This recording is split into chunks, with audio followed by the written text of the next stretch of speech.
and love, family. I hope y'all doing well. Welcome to another episode of Interviews with Ashe. And today we have another special guest. This is another very, very, very special guest of mine. I've known this individual for a very long time. Since I was in Pee Wee, he was showing me how to do moves, Jamaican dance moves. When I ain't know nothing about the culture, he showed me the first moves I ever learned. He's a yoga master. Body seamstress, master of the mind, but I'm not going to say too much. I'm going to pass it off to this brother and let him talk about himself. So go ahead, brother. Respect. Thank you, Josh. Yeah, y'all, this is my cousin. I love this dude so much. Appreciate you. My name's Salim, and I love movement. I do diving, striving to go to the Olympics and represent Jamaica in diving, and I teach yoga. I do Thai massage, all things body movement. I do capoeira, Muay Thai, Jiu-Jitsu, and yeah, I love to just push myself, and I love to move my body. That's my passion. Man, just going down that list, there's so many different things that you use to start mastering the mind and master the body. It's like One Punch Man when he was training to try to be the strongest and he was doing those extreme workouts. That's kind of what I think of. You involved in so many different areas with so much stuff.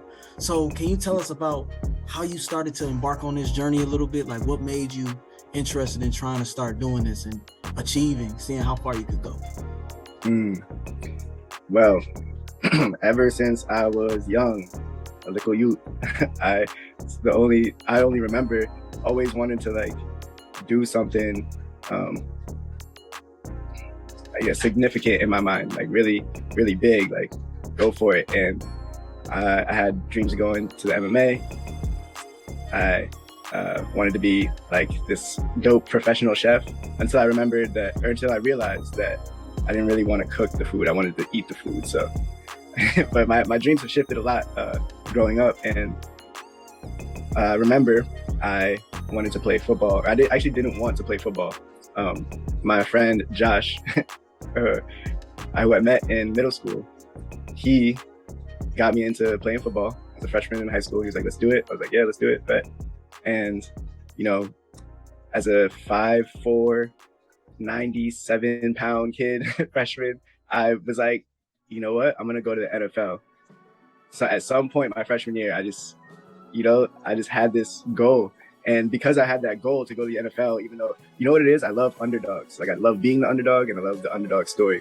So because I had this goal to go to the NFL, I was pushing myself I'm like, I'm too small, I got to get big. So luckily I had like that community of, my football teammates and my coach, and we were all pushing each other, and it was a great environment, and I got really strong. And I think that's when I first connected with my body, like in that way. And then my junior year of high school, the swim coach had gotten me to join the swim team because they didn't have any divers, and he had this proposition, and I could be the first diver. He's like, you should do it. And something just got me to say yes. I was like, yeah, sure. So I tried it the first year, and I didn't think I was gonna like it, and I actually did it the second week. I'm like, flipping into the water. I was flipping not in the best way sometimes, and just smacking my face, smacking my stomach, my chest, my back, and it was painful. And so after like the second week, I walk into man's room, my coach, his office, and before I could even say anything, he just turns around and says no. And he didn't let me quit.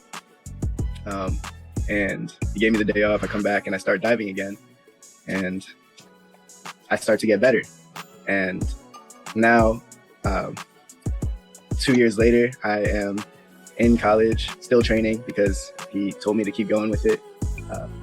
And I was actually watching Facebook, this video on Facebook, a motivational speaker named Trent Shelton. And I don't remember what the video said. I don't remember what he said, but it got me to think, you know what? I'm going to take this to the Olympics. I'm going to go to the Olympics. So because I thought that, I'm like, okay, what do Olympians look like? I'm trying to dive into like making this happen, creating a plan. And I see a picture of an Olympic diver just folded in half, feet on the wall, his face to his shins. And I was like, okay, I got to get more flexible. And I remember from high school and my first year of college, I took a yoga credit. In high school, we had some yoga classes and gym class, which is my favorite class, PE. So I remember from yoga getting flexible. I know yoga keeps you flexible. And so I started it, and I started this YouTube channel, started watching this YouTube channel, this woman, Fight Master Yoga on YouTube. I just did her challenges, yoga just daily, 90 days, 30 days, 60 days. It's a whole 6 months of yoga straight. And I dove into it, and I loved the fact that happened. I got more flexible for sure, you know? And then it also took me down this journey of like, whoa, yoga's really integrating my mind into being a lot more calm, a lot more responsive in a calm manner, a smooth manner. A lot of things that used to be like, I used to think of in a rigid way. I was able to like be more accepting and look at things through a different light, have a different perspective. So it really helped like the stress for sure leave my body. I wasn't holding on to stress as much, which is also important in the sport of diving, in any sport actually. You know, you want to be level-headed and calm so that you can like properly navigate what's in front of you. You know, that's in life actually in general. So yoga really helped a lot in that way. And I think that point when I started yoga to get better at diving, that point in my life is like the start to where I am now, I feel like. Now that you're on the record, would you shout out anywhere in the place where you grew up that like inspires you to like do maybe what you're doing now? Or like maybe people from your neighborhood that inspired you throughout your life to kind of do your own thing, creative? Just who are those people that impacted you on this journey as you developed? I'm going to shout out my boy Josh, who got me into football. He is an amazing musician. We were actually in band together. I used to play trumpet, and he played sax. And yeah, amazing musician. He plays drums too and guitar. Like he got me into electric guitar. I used to be at his crib and we would just like be bumping. He's just out there, like, yo. Actually, so him, he inspires me like musically and artistically. My high school mentor, PE coach, unified sports coach, Jen LaCapra. She inspired like a lot of my goals to in all spread love, but yeah, like impact the youth in a positive way. The way she impacted me was very like pristine. So like it was, I don't know, like I just feel like the way she does things. And she actually got me a necklace, a pendant for graduation that says "Dream, Believe, Achieve, Succeed," and it's beautiful. And I remember getting it and thinking, I'm never gonna lose this. This is so important because that's like my core values. She just like put that on a pendant without me ever like expressing that that's what I'm about, you know? And it really just like reflected to me, like, this is what I'm about. Dream, believe, achieve, succeed. I put the necklace down one day at the beach. Me and my boys were like playing around. I put the necklace down and I lost it immediately. But I was about to get a tattoo like 2 weeks later, and that was the tattoo I got. So now I have that tattoo on my chest. It's my first tattoo. And that's definitely what I go by. Dream, believe, achieve, succeed. And also my coach, my swim coach, Coach Burgess, the man who like inspired me to just keep going with diving every step. There was also a point where, I couldn't dive due to grades in high school, and he encouraged me to keep going even beyond high school, keep training. I think you have the sauce, and he was right. But I'm just very appreciative of that man. So there's a lot more. Oh, my boy, Josh Move, Jesus, met him in college, and he was the first time I like made a song we didn't have a recording studio, but we used our dorm room as a recording studio. I made my first song, actually, Crystal Gazing. It's on YouTube. And I was like 20 years old.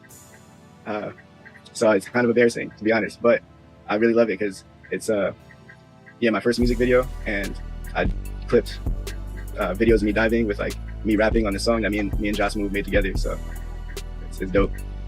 Shout out SCSU. There's West Rock behind our dorm. It was just like kind of this big rock, like a mountain. We would hike up it, go up there. Shout out West Rock, bro, because I actually went up there a bunch of times and like would write poetry. I would write songs. Like West Rock was mad inspirational, to be honest. So I would go up there and really find a lot of inspiration. I was in a poetry class at SCSU, And shout out my poetry teacher. She knew about my dreams to go to the Olympics, and she was a big supporter. So yeah, I'm gonna cut it short there. Before you keep going, I was gonna say, can you tell the audience, because this may be a Minnesota heavy audience, one of your favorite places that you love to eat at in Minnesota? And then after that, just tell the audience about where you're from, because we know you're not from Minnesota, but we want the audience to know. I got you. My favorite place to eat first? Yep, in Minnesota, or like wherever you kicked it. Your favorite place to kick it when you came out here. Hey, favorite place to kick it is with my fam. But the favorite place to eat in Minnesota is Heel. My last time in Minnesota, I was there. This place called Heel. It's actually newly opened, and it's a vegan restaurant. Shout out to the owner. She's an amazing woman, and the staff in there, set the vibes. So you go in there and expect to smile, expect to feel good, and expect to heal. You're gonna be feeling your body with some love-infused food. Like, the room is infused with love. Like, they really have their hearts open, and it makes it just amazing to eat there. And it's very affordable. That's the best part. There's some books in there too. That might be the best part for some people. And so I'm from New York, Connecticut. I put like a slash there because I was born in New York, and I left New York at like 9 years old when I went to middle school. That's where I met my boy Josh. He was the first person I met in 6th grade. We moved to Connecticut. Talk about Minnesota. We moved from New York to Connecticut. Actually, the second half, towards the end of 5th grade, and but 6th grade starts in Connecticut, and I met Josh, and yeah, that was my boy growing up, 6th grade to now, best friends for life, and met a lot of other best friends for life in Connecticut. And it was a dope place to grow up in. They made Salim the dream. So I was there till my junior year of college at Southern Connecticut State University. And then I moved to Miami in 2017 to continue the dream, Can you tell the audience any way that they can find you outside of this interview on social media? Yeah, they can find me at Mr. Morado on Instagram. I'm Dr. Dream. So Mr. Morado is the abbreviation MR_Morado, spelled MORADO.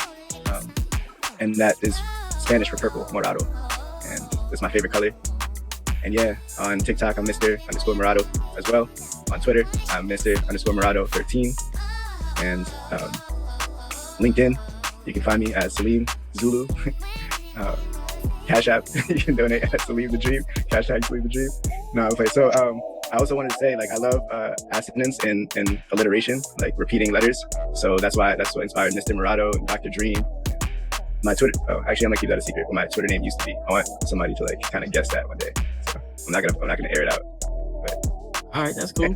Is there anything as we close out that you want to just share with the next generation of creatives as we all keep developing together alongside each other? That I appreciate all y'all. I appreciate you, Josh. I appreciate all the creators in the house, in the spot, because, not only do I appreciate y'all, I believe in y'all as much as I believe in myself, which is a lot.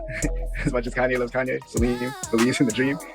So for real, like, next generation of creators and all of us, like, just keep believing in yourself. And, I'm a heavy optimist, and life has been able to get through to me and bring me to a more realistic state of mind at times, and hold optimism in their hearts, and know that, like, every little thing is gonna be all right. Feel me?